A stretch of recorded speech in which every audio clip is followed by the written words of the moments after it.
صرف ہنگامہ کھڑا کرنا میرا مقصد نہیں، میری کوشش ہے یہ صورت بدلنی چاہیے۔ میرے سینے میں نہیں تو تیرے سینے میں ہی صحیح ہو، کہیں بھی آگ جلنی چاہیے۔ جی تو ناظرین، میں آپ کا ہوسٹ محمد عظیم۔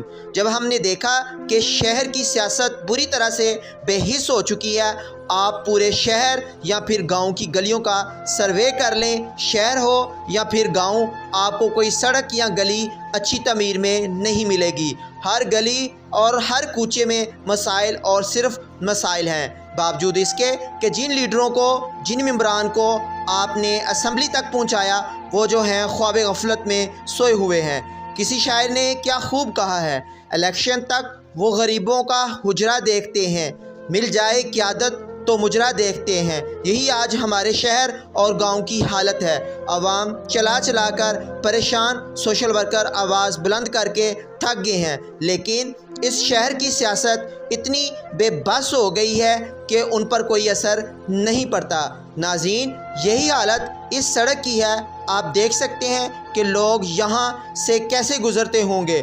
لوگ پریشان ہیں، لوگوں کا کہنا ہے کہ وہ اپنے دکھ سنائیں تو سنائیں کس کو؟ یہاں پر تو انتظامیہ بے بس نظر آتی ہے، لیکن اس کے باوجود لوگوں نے انتظامیہ سے اپیل کر دی کہ خدایا اس تالاب نما سڑک کا کچھ کیا جائے اور انتظامیہ اس پر فوری نوٹس لے۔ اسی کے ساتھ نئی ویڈیو تک اپنے ہوسٹ محمد عظیم کو اجازت دیجیے گا۔ اللہ نگہبان۔